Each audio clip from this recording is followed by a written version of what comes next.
Ya, saya selalu katakan Quran itu memberikan pesan. Maaf ya, keterlaluan kalau ada anak misalnya, maaf, dalam hidupnya nggak bisa berbuat baik, saat meninggalnya pun nggak bisa mendoakan. Ustaz, titik 4.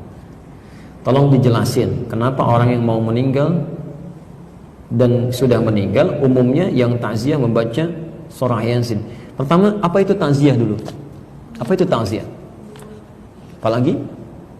Baik, ada sebagian mengartikan takziah itu melayat ya. Takziah itu berasal dari kata azza, bukan melayat. Dari kata azza asalnya. Azza ya'izzu, izzatan, ta'ziyatan. Azza itu sesuatu yang tinggi, terangkat, menopang, mendorong. Azza. Kalau ditambah dengan tak depannya, ujungnya ditambah ya menjadi takziah. Itu huruf taknya menunjukkan makna usaha yang serius.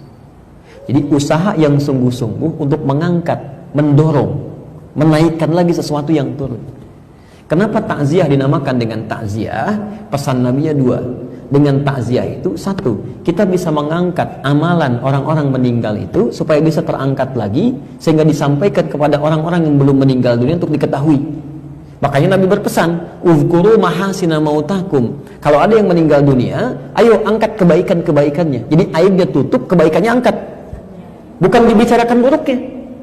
Makanya kita minta kepada Allah untuk berlindung dari keburukan fitnah saat meninggal. Jadi ada orang, maaf ya, hidup dibicarakan, meninggal pun jadi gunjingan juga. Ada yang begitu. Ya, coba cek Abu Jahal, Abu Lahab dan Abu-Abu yang lainnya itu sampai sekarang sudah 15 abad yang dibicarakan keburukannya aja. Dan kita diminta oleh Nabi berlindung pada Allah. Ada di hadis Muslim nomor hadis 588. 4 hal kita ucapkan.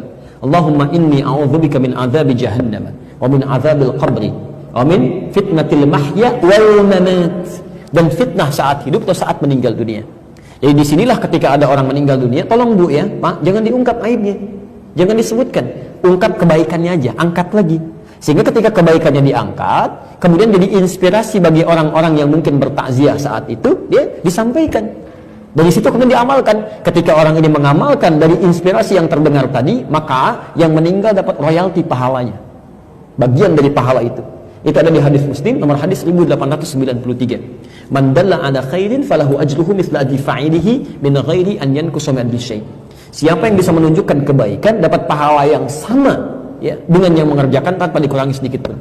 9 lafaz disebutkan di hadis Muslim. Idza matal insan inqata'a sa'iru amali illa min thalas. Jika manusia meninggal dunia, semua amalnya terputus kecuali 3 yang terus pahalanya mengalir. Terus mengalir. Sedekah jariyah, ya, sedekah yang pahalanya mengalir. Antum simpan mushaf di sini cuma modal 50.000, dibaca oleh orang, antum meninggal mushafnya masih ada, pahala masih mengalir. Ilmun yuntafa'u bihi, ilmu yang dimanfaatkan. Aw waladin shalihin yad'u lahu, atau anak yang soleh yang mendoakan untuk keduanya. Yang kedua, mengangkat orang yang masih hidup dari keluarga yang ditinggalkan oleh orang yang meninggal. Kadang-kadang muncul suasana duka, ada yang sedih, kan?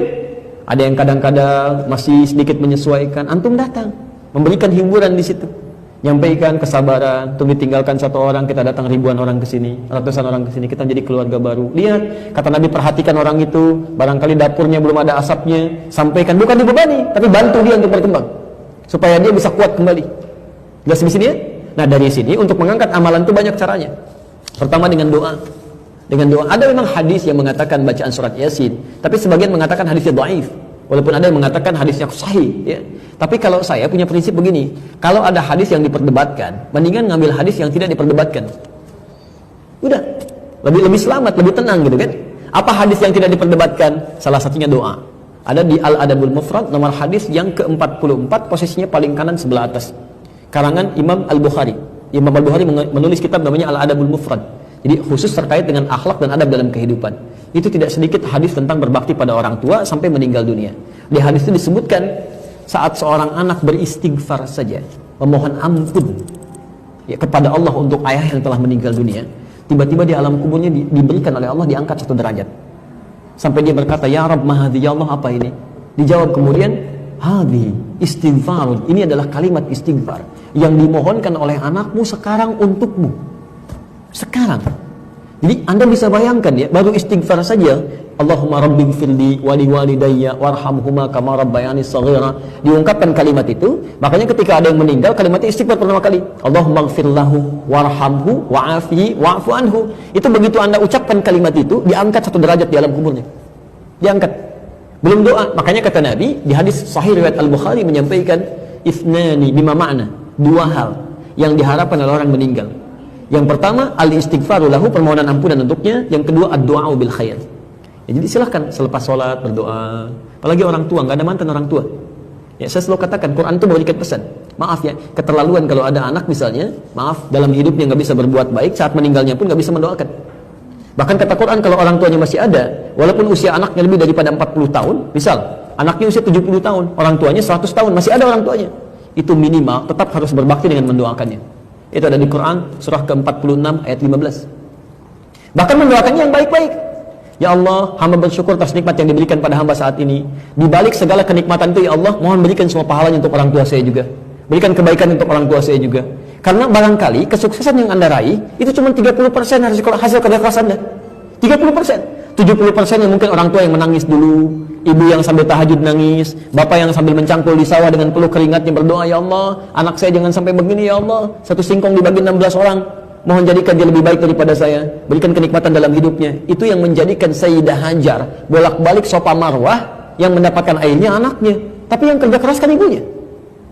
Maka dari situ adabnya sendirinya doakan. Sudah hidup gak bisa memberikan senyuman, sudah meninggal gak bisa mendoakan juga. Dan Anda mengakui sebagai bagian orang tua gitu ya, itu tidak tepat. Dan doanya yang baik-baik ya, begitu masuk rumah sakit minta kesembuhan, minta kebaikan, bukan dibalik. Orang tua saat anaknya masih kecil, dia sakit sampai mempertaruhkan nyawa kan? Ya Allah, kalau bisa saya saja ya Allah, kalau bisa ya Allah, tolong berikan kesempatan hidup. Ini kenapa jadi terbalik? Orang tua di rumah sakit, ya Allah, lebih cepat juga lebih baik, tidak apa-apa ya, saya ridha. Itu salah. Ya, ambil yang baik.